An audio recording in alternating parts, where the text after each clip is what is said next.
Hi, this is Bron Burton, and this is the podcast of Triple R's Radio Marinara, a weekly radio show exploring all things wet and salty, broadcast live on Triple R from Melbourne, Australia every Sunday.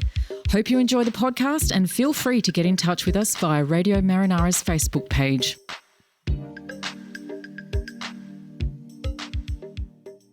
Burton? And good morning to you all as well. My name is Dr. Beach. How are you, Dr. Beach? I'm very well. Excellent. I'm excited. I'm still on a high. Yeah.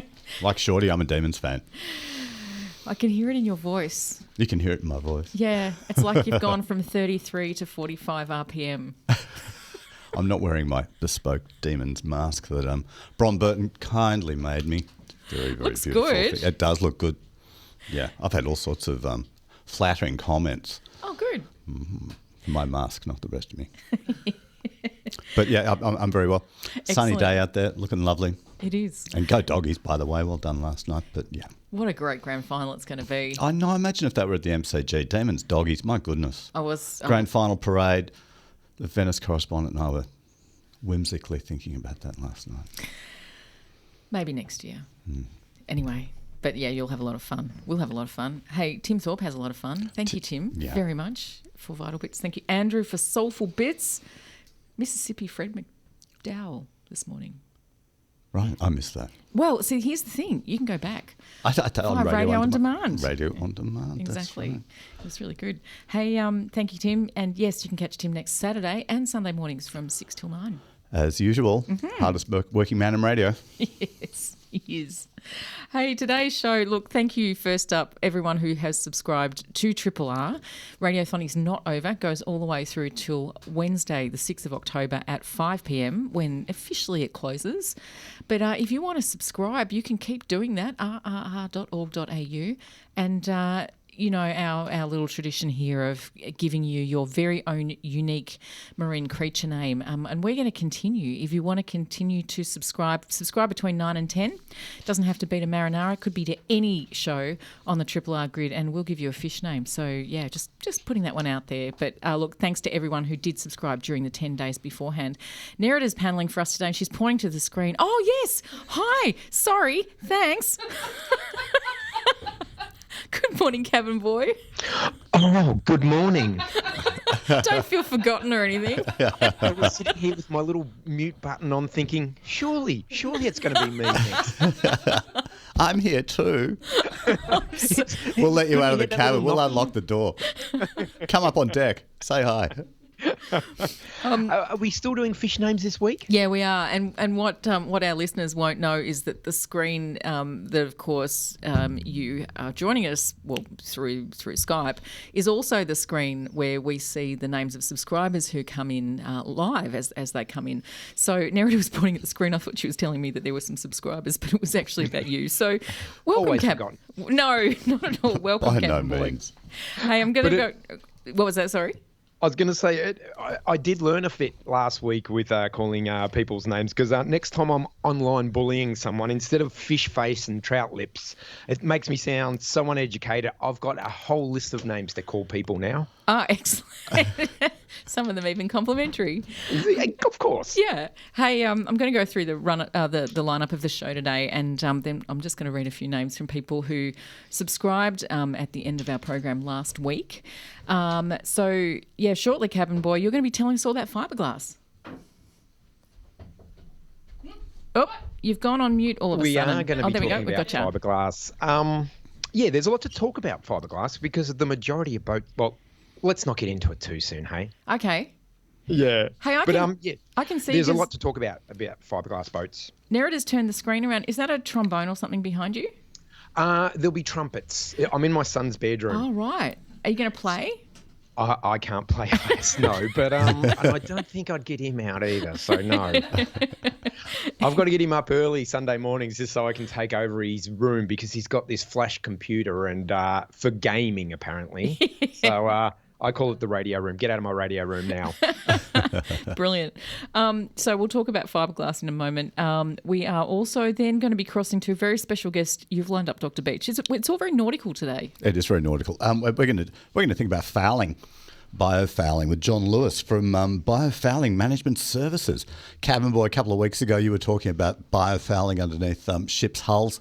Very, very illuminating piece that you gave us. And John was listening up in Castlemaine. Kept wanting to put his hand up as he was listening to the radio on demand, but couldn't, of course. So he's forced his way onto the program. No, we've welcomed him with open arms. John is wonderful, and we're going to go through that again and expand on a little bit more of the history, some of the organisms that are coming in, look at marine pests. It's going to be a heap of fun with John Lewis from 9:30, talking all things biofouling, that is stuff growing on your ship's hull. Excellent. And anti-fouling as well. And anti-fouling, how to get rid of that, the toxic things we've used in the past, the potentially less toxic things that we can use into the future. Because it's been quite an interesting developmental story of anti-fouling products and how they've changed over the years, and some great work done led out of the lab led by Peter Steinberg in the University of New South Wales. And this was quite some years ago. I don't know what's happened sort of since then, 20-odd years ago. So, yeah, looking forward to finding out more about that. John will be able to bring us up to speed. Brilliant. And, Nerida, I think you've turned my mic off. Nerida's cleaning the desk. There we go. There it is here with the spray. De-COVID everything. The COVID clean. Anti-fouling everything. Anti-fouling the panel. Nice. We've got a whole bunch of news that has been coming in over the last 2 weeks of Radiothon, including a proposed industrial port in Exmouth, some concerns raised about the risks to humpback whales' mothers and their calves. We're actually going to follow this one up next week, but I thought I'd just mention that one today. Some new research about the extent of global sea level rise, the predictions by the end of this century, some stuff about actually one that's coming from one of our listeners and Triple R subscribers, Harm Ellens, about the latest red list update from the IUCN, including better news for tuna, which is good in terms of, looking at potential extinction, but now not so. Yep. Good news. Very good. And some and also some good news about the positive impact that citizen scientists are having on restoring endangered seagrass in Port Stephens in New South Wales. Cool. Hey, let's do some weather. Let's do some weather. 9 to 15 degrees today. What's the Sunday age telling me? Dry and mostly sunny morning, becoming cloudy, and then a high chance of showers in the afternoon and evening. Chance of a thunderstorm. There you go, Bron. Could be a bit wet later on. The winds are going to be west 20 to 30 kilometres per hour, becoming light in the evening. Tomorrow we're looking at a shower or two, 15 degrees. Same for Tuesday, 15 degrees, partly cloudy. Wednesday, 15 degrees. So it's cool. It's not as warm as it has been, but it will be warming up towards the end of the week with 22 degrees on Friday. And not a lot of rain on the horizon, maybe just a couple of sprinkles during the week, Bron. If you happen to be heading out on the water, if you're lucky enough to have that within your 5K zone, then you'll be wanting to know what's happening with the tides. At Point Lonsdale, it is going to be a low tide, right now, 7 minutes past 9, or 3 minutes ago, it was high tide at Lonsdale. And that was it's a low tide at Lonsdale. Thanks. Yeah, thanks. Long-winded. We got there. We We don't have an Antarctica weather report from Cliff. It hasn't come through today. So, Cliff, hope you're okay. Maybe their internet's down. Could be that. Could be. Yeah. Could be solar winds or something. Yeah. Hey, if we get a weather update from Cliff in the next 50 minutes or so, we'll bring it to you. A couple of things I wanted to mention, and then we might play a track. The Victorian Nature Festival kicks off. In fact, it kicked off yesterday, and it's 2 weeks of online activities that you can get involved in. Yep. Really, really good stuff. We'll put a link to it on our Facebook page. I wanted to mention a couple of marine-related ones that are coming up over the next week, and I'll do the same for next week's activities. So on today, discover Discovery Bay and the Glenelg Estuary with Glenelg Hopkins CMA. You can also learn about cultural burns with Wadawurrung traditional owners and Glenelg Hopkins CMA. So that's happening today. Then on Tuesday, this one's pretty exciting, the Wilson's Prom Sanctuary Concept with Dr. Mark Norman, Parks Victoria's Chief Conservation Scientist, from 2 till 3 on Tuesday. Our Mark Norman? Yeah. Our Norm. When's that, Brian? That one's on Tuesday. Oh, Tuesday, right. Tuesday from 2 till 3. Then on Wednesday, discover Phillip Island's educational resources for young rangers. And there's also a guided tour of Victoria's marine protected areas. It's a webinar from 5 till 6. So it's all free. You can just, get involved. What's the link? Yeah, put it on our Facebook page because I haven't written it down in front of me. But if you look up Victoria's Nature Festival or Victorian Nature Festival, it'll be pretty easy to find. But we will put a link to that on our Facebook page. And a few names I want to read out. So these were people who subscribed towards the end of our program last week. Nick Woods from Balnarring. I know Nick. Hello, Nick. Lovely to hear from you. Dr. Beach, would you like to apply a fish name? Well, Nick should be. They have Nick cave dolls. Tulip Obsidian. Nice. Tim Natoli from Montmorency. He's going to be a things to do today, thick-lipped wrasse. Beautiful. And Catherine and Peter Niche Henschel, who always subscribe during Marinara. Catherine messaged me during the week, said she got her skates on and subscribed during Vital Bits, and things were very, very efficient. And so the blokes that you can trust read out their name last week. And a donation of $15. Thank you very much. And for that, you can be a Sunrise Serenity serrated hingeback shrimp. And Sunrise Serenity is on Sundays from 4 till 6 a.m. Beautiful. Last one from last week, it might have even been the week before, Joanna Cam from Meetung. Oh, nice, Joanna. Don't you live in a beautiful part of the world? Subscribing to Marinara. Your station in isolation, yellowfin tuna. Beautiful. Thank you, Dr. Beach. And Cabin Boy, you've got some names there as well. And here are some subscribers. I'm putting you on the spot. Have you got your names in front of you? Yep, ready to go. Awesome. These people have just subscribed in the last 5 minutes. So James, Fantastic. Sarah, Tom and Elodie Gray from Thornbury, new subscribers to Far and Wide, and they've sent a message. So many great shows, but Far and Wide have to be the favourite. I love it too. It signals the end of my working week. I love listening to it. Great songs, great host, great guests. One request, Steve, can you please use your powers of persuasion to get Baxter Jury to tour here? Nice one. All right. Anyone to tour here. Yeah, anyone to tour here, exactly, Nerida. Okay, who are we giving to them? Well, they can be a Nerida's Digest nodular periwinkle. A Nerita's Digest nodular periwinkle, just for you, Nerida. Thanks. Cool. You're listening to Radio Marinara here on 3RRR. Morning, Cabin Boy, again. It's kind of spooky. You look at the camera and it's like, oh my God, she's looking at me. Hey, do you want to learn about fiberglass boats? I do. Yeah. Well, probably 60, 70 years ago, if you wanted to actually get a boat, you would have had to get a bespoke wooden boat made by craftsmen. Quite difficult to do, and it wasn't really easy. So mainly wooden boats. If you wanted a really big boat, maybe you could have got it made out of steel. But if you go down to any of the marinas today and cast your eye across, they're all white fiberglass boats, mainly production boats. So they've been made in a factory, mass-produced and all that. But why have we gone fiberglass? Well, fiberglass boats were probably around in the 1930s in various ways. But it wasn't until the 50s where they actually got the process down of the actual fiberglass matting, which is actually glass fibers. They make that by shooting a compressed air through glass as it goes through, and it makes those little fibers, and they get them all woven together, and then it gets glued together with glues or epoxies. So it was quite a few years to develop the epoxy to hold it together. And it wasn't until really the 1950s that they started mass producing the fiberglass boats. And because the epoxy was right and the glass fibers were right. And that kind of opened up the whole market for home-built boats and for someone to start up a company and start making boats too. So in the 1960s, the marine market was the largest consumer of GRP, which is glass reinforced plastic. So, but they don't go away. I was going to ask about this, the timing of it in the 1950s coinciding with the rise of plastics development and production. There's obviously no coincidence there. I think it is because of the glues that they were using. So it's a lot of oil-based or kind of petroleum-based glues, I think, too. And, when you think back, we had Bakelite, and that was kind of before, fiberglass. And once fiberglass came along and other extruded plastics, Bakelite was no longer used. But the original boats back in the 50s and 60s, they were solid fiberglass, so they were very heavy. So, because the fiberglass is good because it doesn't corrode, it's quite light, you can mold it into any way. But the original boats were very, very heavy because they were solid fiberglass.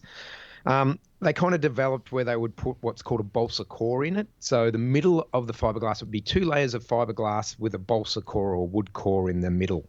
So that kind of got them a little bit lighter. But the downfall from that, if you ever got water in between the fiberglass, it would rot out that balsa core and you'd still have a few troubles there.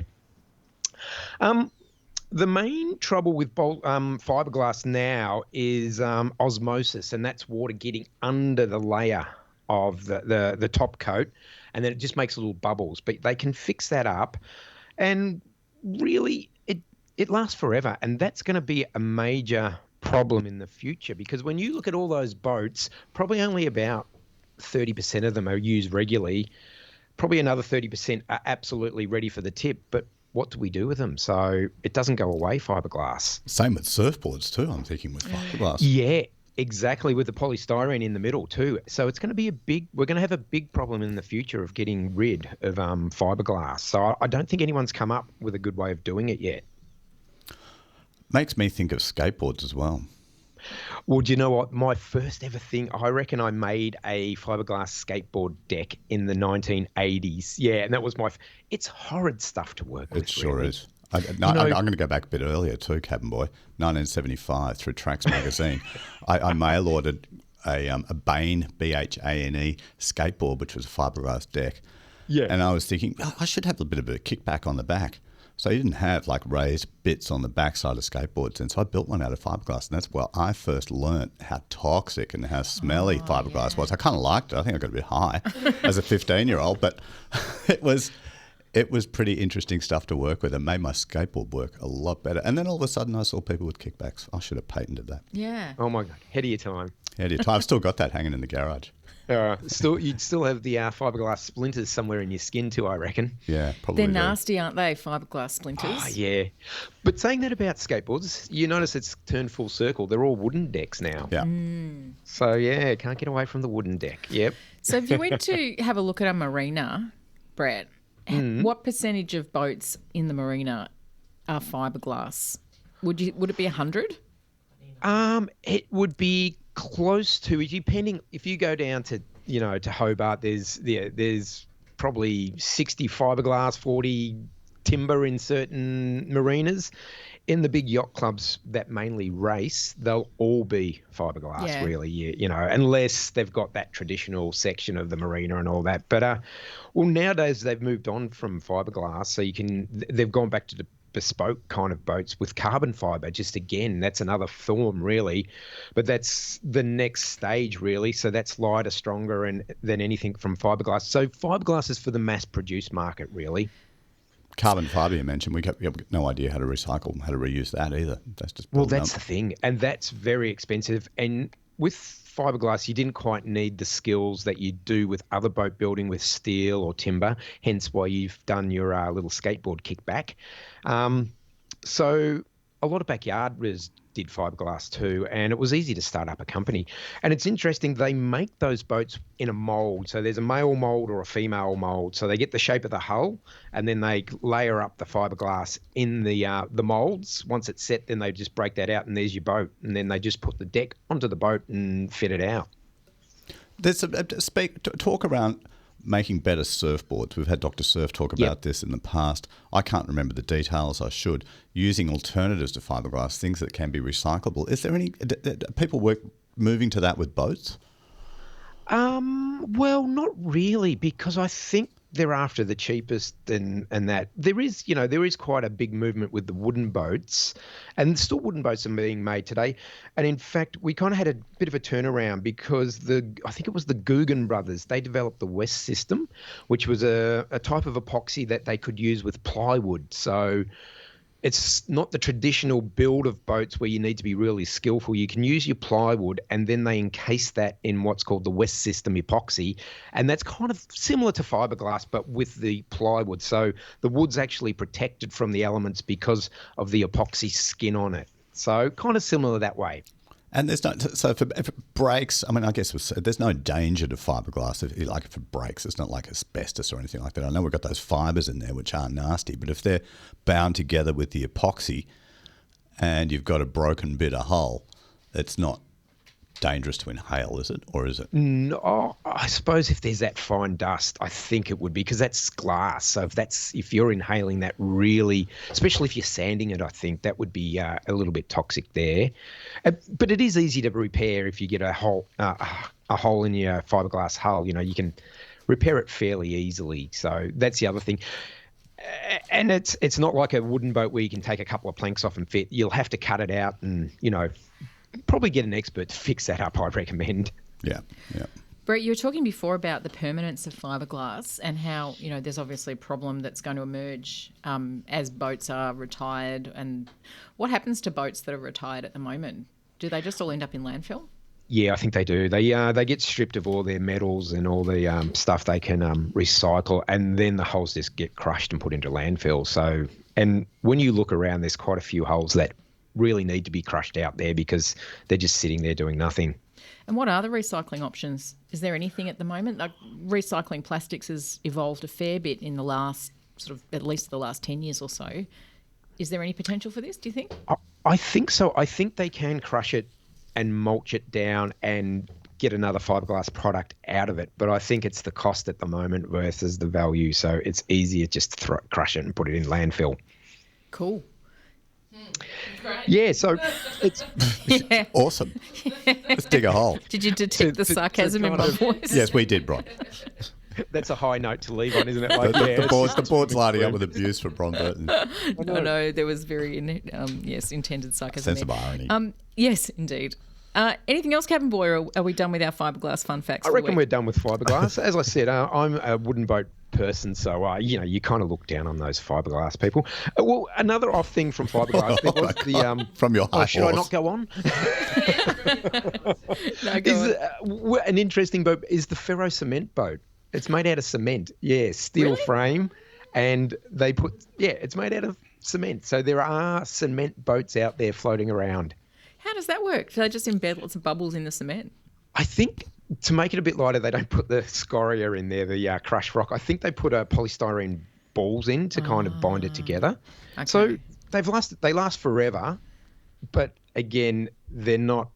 You can't insure them because no insurance company will touch a ferro cement boat, really. But it's just an interesting thing, a concrete boat.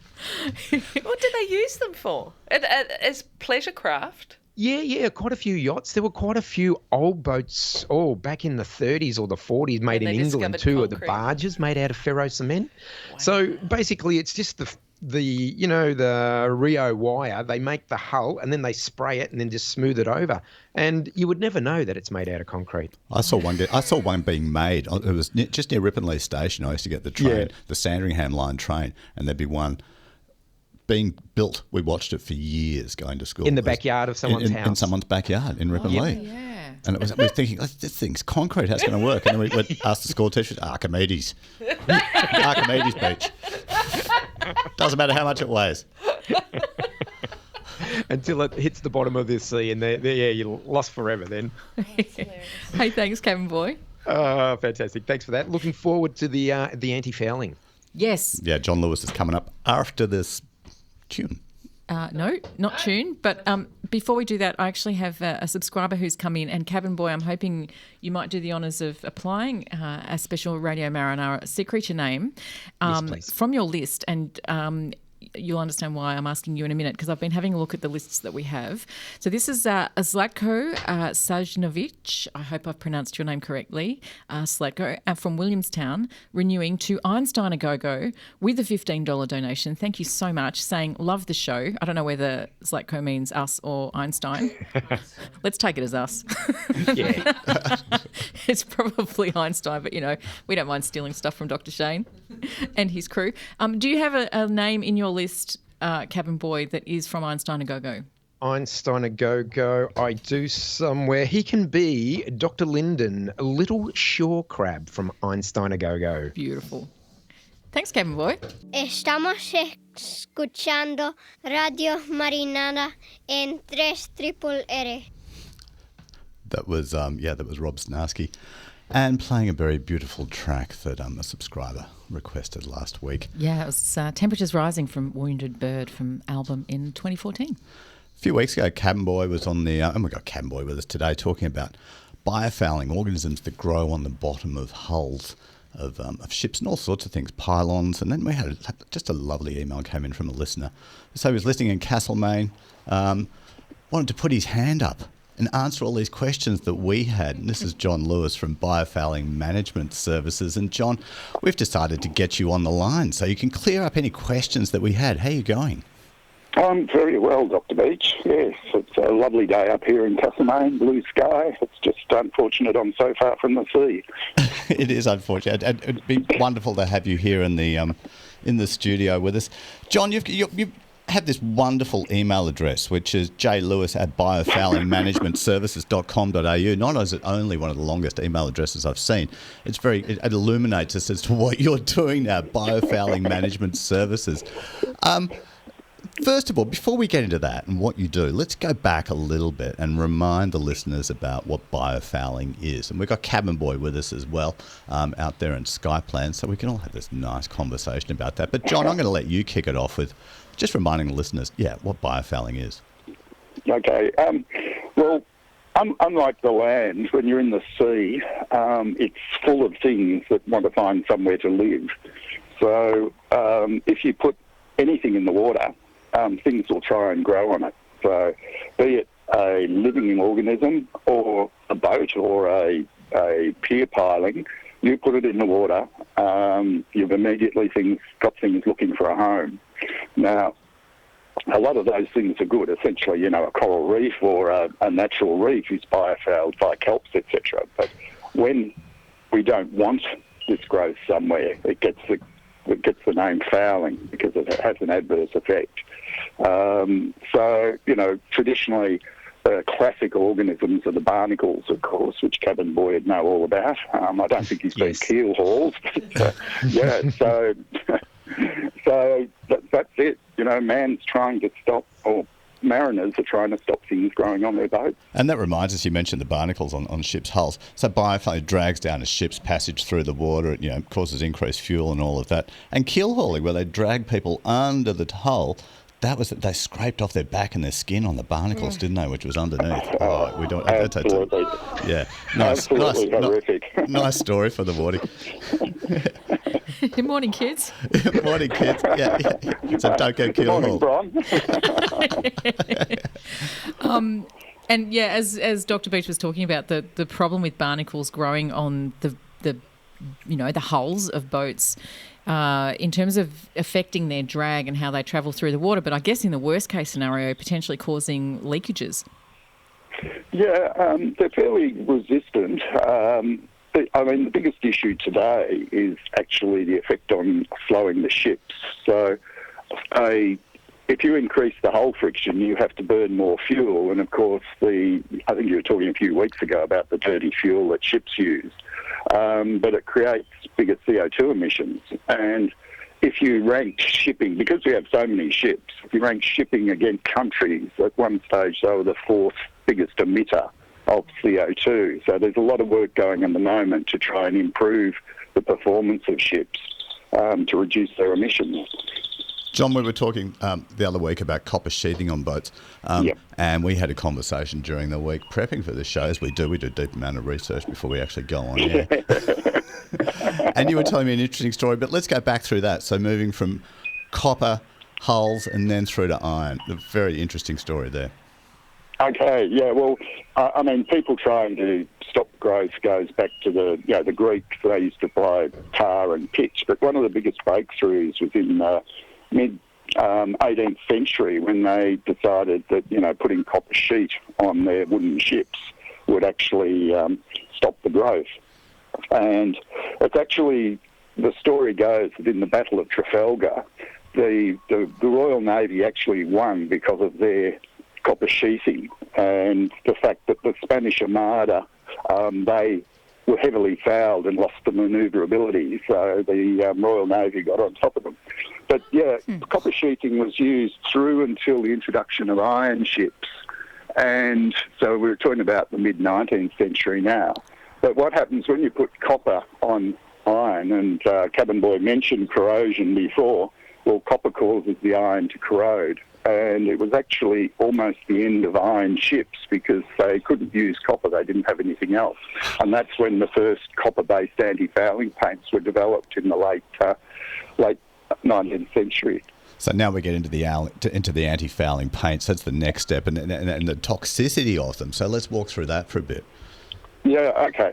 Well, by nature, to stop things growing, I've often given talks about, this is where biology and chemistry collide, because you've got to have something that's toxic but not too toxic. And copper, right through until there's a lot of work in the Second World War, because these paints would only last 4 or 5 months before they had to go into dry dock. And the type of paints they had to blast them off completely. You couldn't overcoat a paint.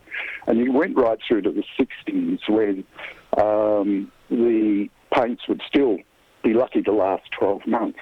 And so they tried everything. I mean, they were using arsenic, they were using mercury. Even until comparatively recently, people were adding DDT to paints.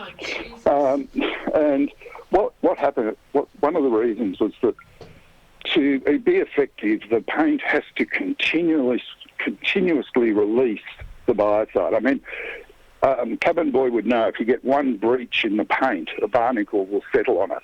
So the paints have no throwing power because the copper loses toxicity very quickly within microns of the surface. Yeah. And it wasn't, so copper became the mainstay. They got rid of arsenic and mercury, and then there was the wonderful discovery of things called tributyl tins in the 60s, which is a story in itself. Cabin boy? I was going to say, you notice with the breach too, like you'll have your anti-foul on the bottom of your boat, and just above the waterline where there's no anti-foul, give it about a month and there'll be growth all along that waterline where the anti-fouling isn't. Yeah, absolutely, cabin boy. And another thing is that often even if the anti-fouling paint's above the water, the chemical reactions that happen with the air and the salt and everything can actually turn the copper into an insoluble form that has no toxic effect. Nerida here, I just had a quick question about it being a biocide. Yep. And anything trying to cling to it immediately. So it's basically killing off these things as well. It's killing off the barnacles. It's not preventing them from. It's not preventing them from connecting. It's killing them. Yeah, it's actually at the point of settlement. So it actually deters or stops the larvae actually attaching. A lot of things, once they've attached, they're right. Barnacles generally have a hard base to the shell which protects them from anything underneath. And you have some organisms actually like a bit of copper. Some of the white tube worms actually, if you've got a little bit of copper, and Cabin Boy might have noticed this, a propeller, for instance, is a copper alloy with a little bit of copper. And often you'll get those completely covered with white worm. And that's because they're attracted to a small amount of copper. So it's a case that, and when a paint starts to lose its effect and the copper level drops, you start to get the reddy brown bryozoans, the Mortisopora, and they can tolerate, and then things grow on top of them, and it just takes off. So there's not much throwing power, and this is what's quite good about copper, is that it binds, so the actual toxic bit is the free copper ion just as it dissolves. And that binds very quickly to organics and the toxicity's gone. But even copper doesn't work against everything. So most paints have an additional biocide in there. And these have been heavily regulated. So there's only 6 approved for use in Australia. And of the 50 or so products that are approved by the APVMA. John, it's Bron. I just wanted to ask you about something you said earlier about the fact that it had to be toxic, and just picking up on Nerida's question about that nature of deterrence. So when you're talking about, a barnacle, little larva that's floating around in the water and wants to settle and basically be there forever as an adult stage barnacle. Yep. But if it's deterred, does it necessarily need to be toxic in order to have that deterring effect? This is sort of some of the mechanisms that people aren't fully sure of. The Rick Weatherby at Melbourne University used to talk about the attachment of diatoms and the effect there. He used to call it the first kiss. Is actually the point when a microscopic alga touches the surface, and that seems to be the case with the animal larvae, and it's that first point of attachment that I don't think we know whether it actually kills the larvae. I mean, people do toxicity tests in labs, and yes, it knocks off the larvae, but in the sea it's hard to know whether it is a deterrent or not. Now, some of the there are non-toxic coatings around, generally based on silicons, which a barnacle larvae, you probably know, gets a chance to sit, so it attaches, and if it doesn't like the surface, it'll buzz off somewhere else. And with the silicons, it doesn't like the feel of the surface, but it heads off to find something else. But with the anti-foulings, no one really knows the mechanism, and yes, when they're screening them, it is an actual toxicity test that they use. I wanted to ask you, I mentioned earlier in the program about the potential for eco-friendly anti-foulants. Yeah. And we were talking about the research that was being done from the Steinberg lab at the University of New South Wales. This was 20-odd years ago. That's right. And what they were doing was looking at the potential for using naturally produced secondary metabolites from various different species of algae, and particularly red algae. What's happened with that research? Because it was looking really promising about 20 years ago. Is it developed into a commercial product? Not in the where they thought it would go. So what actually happened with that, it was an extract from the red alga delicia that grew quite abundantly around Sydney, and they ended up identifying the product, which was a furanone. But it interfered with actually the bacterial settlement and what the bacterial communication, and there's a lot of species who actually require the bacteria or the slime or the diatoms to be there first before they can actually settle. So the idea was that if you get it at the first step, that would do the job. Now, the problem is getting that length of life. I mentioned that, it was 6 months was you're lucky to get that life. But with the newer coatings, you can get, now they're talking about 7.5 years. And it's a huge jump. So to get something that will stay in a paint for that long, and of course, a red alga can constantly metabolize new product. So it never got through that process of lasting a long period of time, and they went off applying that to medical implants and things in the body where there was a problem with bacterial infection. The other problem with the so-called natural products is that they generally have some sort of toxic effect as well. So they have to go through the full evaluation to ensure they're safe. Now, with a new biocide, you're looking at probably $500,000 to get all the testing done to ensure that it's okay. Progressively, some of these secondary biocides have been banned because they've found in the end that they are toxic, and there's one at the moment in the International Maritime Organisation that's going to be banned. Now, fortunately in Australia, that never got approved in the first place, so our processes were sound enough to prevent that one getting onto the market. John, we were talking about on the phone earlier on about some of the roles that you play being a biofouling expert, and you were mentioning when we had like an oil rig in Port Phillip Bay, was it? And some of the stories around that and the biofouling organisms there. That was fascinating. I'd like you to share that with the listeners, if you may. Yeah.